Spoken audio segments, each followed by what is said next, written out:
હવામાન વિભાગે આગામી દિવસોમાં વાતાવરણ સૂકું રહેવાની આગાહી કરી છે, એટલે કે કડકડતી ઠંડી માટે હજુ વધુ રાહ જોવી પડશે। હવામાન વિભાગે આગાહી કરી છે કે 18 નવેમ્બર સુધી વાતાવરણ સૂકું રહેશે। રાજ્યના હવામાન વિભાગનું અનુમાન છે કે બપોરે 30 થી 32 ડિગ્રી મહત્તમ તાપમાન રહેશે અને લઘુત્તમ तापमान 15 डिग्री સુધી રહેવાની સંભાવના છે। आज का जो फोरकास्ट है अगले 7 दिन के लिए 12 नवंबर से लेकर 18 नवंबर तक मौसम आमतौर से शुष्क रहेगा और जो मिनिमम टेम्परेचर है, लघुत्तम तापमान है, इसमें कोई बड़ा बदलाव नहीं रहेगा। જો કે છેલ્લા 4-5 દિવસમાં શહેરમાં લઘુત્તમ તાપમાનનો પારો 4 થી 5 ડિગ્રી સુધી નીચે ઉતરી ગયો છે, જ્યારે બપોરે મહત્તમ તાપમાન 32.2 ડિગ્રી નોંધાયું હતું, જ્યારે કેશોદમાં 15.8, દીવમાં 16, સુરેન્દ્રનગરમાં 19.5, પોરબંદરમાં 16.7, ભાવનગરમાં 17, વેરાવળમાં 19.8, દ્વારકામાં 21। જો કે સવારે અને સાંજે ભેજનું પ્રમાણ ઘટી જતા વાતાવરણ ટાઢુબોળ થઈ જાય છે, એટલે કે નવેમ્બરના અંતિમ દિવસોમાં શિયાળો છે તે રફતાર પકડશે। ભેળસેળિયાઓ હવે થઈ જજો સાવધાન, કારણ કે સુરત એસઓજી પોલીસ મિશન શુદ્ધિ હેઠળ ભેળસેળિયાઓ પર હવે રેડ કરશે। સુરતની સુરભી ડેરીના નકલી પનીરને લઈ મોટો ખુલાસો થયો છે, જેમાં ડેરીના સંચાલકો ઘીમાં એસિડ ભેળવીને નકલી પનીર બનાવતા હતા અને સુરતમાં દરરોજ 1000 કિલો પનીરનું વેચાણ કરતા હતા। સાથે જ સ્વાદના શોખીન સુરતીઓના સ્વાસ્થ્ય સાથે ચેડા કરનાર કેટરિંગ સંચાલકો અને ખાદ્ય પદાર્થો બનાવનારાઓ પર હવે સ્પેશિયલ ઓપરેશન ગ્રુપની બાદ નજર છે। નકલી ઘી અને ત્યારબાદ નકલી પનીરનો પર્દાફાશ થયા બાદ એસઓજી સંપૂર્ણપણે એલર્ટ મોડમાં આવી ગયું છે। હવે પ્લાનિંગ એવું છે કે જ્યાં પણ મોટા પ્રસંગો, ખાસ કરીને લગ્ન સમારોહમાં જમણવારનું આયોજન હશે, ત્યાં એસઓજીની ટીમ અચાનક જ દરોડા પાડશે। પોલીસ દ્વારા સુરતના તમામ કેટરર્સ અને ખાદ્ય પદાર્થ બનાવનારાઓની યાદી તૈયાર કરવામાં આવી રહી છે।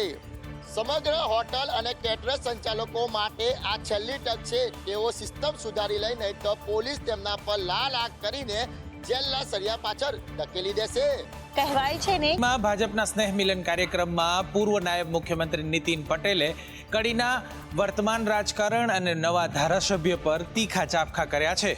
નીતિન પટેલે અહીં મોટો ધડાકો કર્યો છે। તેમણે કહ્યું કે હું કડીને 50 વર્ષથી ઓળખું છું, કોણ ખાડા પાડે છે અને કોણ પૂરે છે એ બધી જ ખબર છે।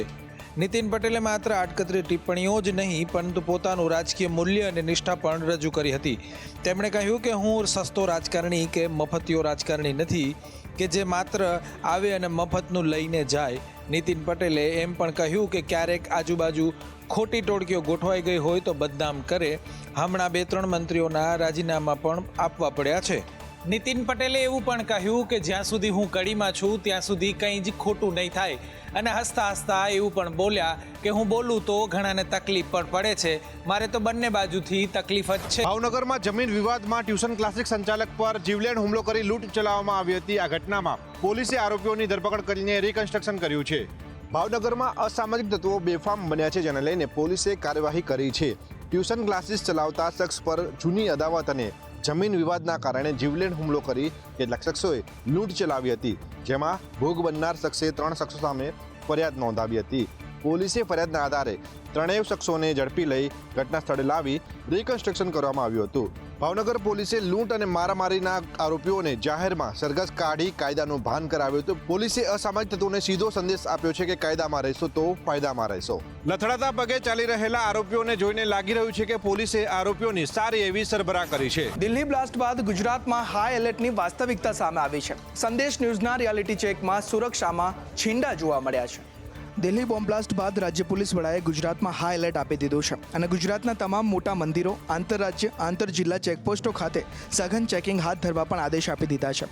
પરંતુ ખેડા જિલ્લાની સેવાલિયા ખાતેની પંચમહાલથી ખેડાને જોડતી જૂની સેવાલિયા ચેકપોસ્ટ અને નવી મહારાજના મુવાડા ચેકપોસ્ટની જાણે કે ઘટનાની કોઈ ગંભીરતા જ ન હોય અને ડીજીપીના આદેશને ઘોડીને પી ગયા હોય તેવા દ્રશ્યો સામે આવ્યા છે। જોઈ લો આ દ્રશ્યો જૂની સેવાલિયા ચેકપોસ્ટના છે, જ્યાંથી બે રોકટોક લક્ઝરી બસો ક્ષમતા કરતાં વધુ ખીચોખીચ મુસાફરોને ભરીને અહીંથી જઈ રહી છે।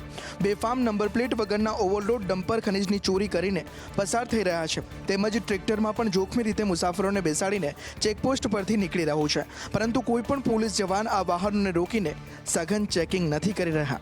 ત્યારે અહીં સુરક્ષા વ્યવસ્થા વધુ સતર્કતાથી સુનિશ્ચિત થાય તે પણ એટલું જ જરૂરી બને છે। ગાંધીનગરમાં ભારતીય નેશનલ જનતા દળ નામના રાજકીય પક્ષના સ્થાપકને ત્યાં ઇન્કમ ટેક્સના દરોડા। આ પક્ષની 957 કરોડની આવક। ગાંધીનગરમાં રાજકીય પક્ષના સ્થાપકને ત્યાં ઇન્કમ ટેક્સ વિભાગના દરોડા પડતા ચકચાર મચી ગઈ છે। ઇન્કમટેક્સે ભારતીય નેશનલ જનતા દળના સંસ્થાપક સંજય ગજેરાને ત્યાં દરોડા પાડીને તપાસ શરૂ કરી છે. સંજય ગજેરાના નિવાસસ્થાન અને ઓફિસમાં દરોડા પાડ્યા છે. મળેલી માહિતી મુજબ ભારતીય નેશનલ દળ રજિસ્ટર પક્ષમાં સૌથી વધુ આવક ધરાવતો પક્ષ છે.